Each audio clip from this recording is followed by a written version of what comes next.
আসসালামু আলাইকুম। আমি মোহাম্মদ রিপন মিয়া। আমি পড়াশোনা করছি বেগম রোকেয়া বিশ্ববিদ্যালয়ে ইংরেজি ডিপার্টমেন্টে। আমি আজকে আলোচনা করব উইশের সঠিক ব্যবহার নিয়ে। চলো শুরু করা যাক। উইশের সঠিক ব্যবহার। আমরা ১ নম্বর যে উইশের ব্যবহার রয়েছে, উইশের পর যদি সাবজেক্ট থাকে, তারপর উইশের পর যদি সাবজেক্ট থাকে সাধারণত, তারপর ভি2 ফ্রম বা কুড প্লাস ভি1 ফ্রম বসবে। ভি2 অর্থাৎ পাস্ট ফ্রম বসবে অথবা কুড প্লাস ভি1 ফ্রম বসবে। এক্ষেত্রে কুড প্লাস ভি1 ফ্রমটাই হচ্ছে বেস্ট অপশন। তারপর দেখতে পাচ্ছি এক্সাম্পলে দেখতে পাচ্ছি I wish I do the work. হ্যাঁ, তাহলে আই উইশ আই, তাহলে যেহেতু এখানে উইশ রয়েছে, উইশের পর একটা সাবজেক্ট রয়েছে আই, তাহলে ভি2 ফ্রম বলবে অর্থাৎ ডিড অ্যান্সার হতে পারে, বা কুড প্লাস ভি1 ফ্রম অর্থাৎ কুড ডু অ্যান্সার হতে পারে। এক্ষেত্রে কুড ডু হচ্ছে বেস্ট অ্যান্সার। দ্বিতীয় যে ব্যবহার রয়েছে উইশের ব্যবহার, দ্বিতীয় ব্যবহারটি হচ্ছে wish plus subject plus had plus ভি3 যদি পাস্ট ইন্ডিকেটর থাকে।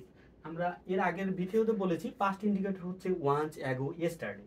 তাহলে উদাহরণ দেখতে পাচ্ছি এক্সাম্পলে, হ্যাঁ, I wish I dash do the work yesterday.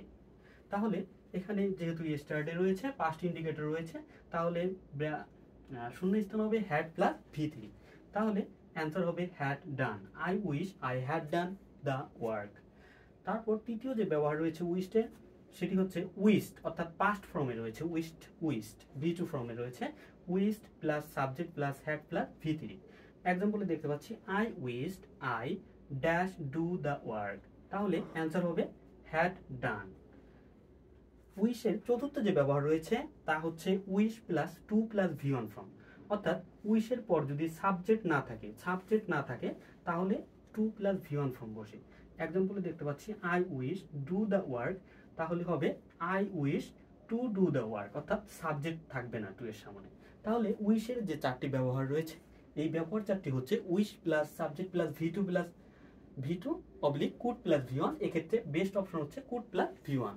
তারপর দ্বিতীয় যে ব্যবহার রয়েছে, উইশের পর সাবজেক্ট থাকবে, তারপর হ্যাড প্লাস ভি3, তারপর পাস্ট ইন্ডিকেটর।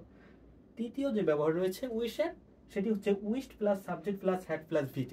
এবং চতুর্থ ব্যবহারটি হচ্ছে উইশ প্লাস টু প্লাস ভি1, অর্থাৎ উইশের পর কোনো সাবজেক্ট থাকবে না। এই চারটি হচ্ছে উইশের সঠিক ব্যবহার। Thank you all for watching my video.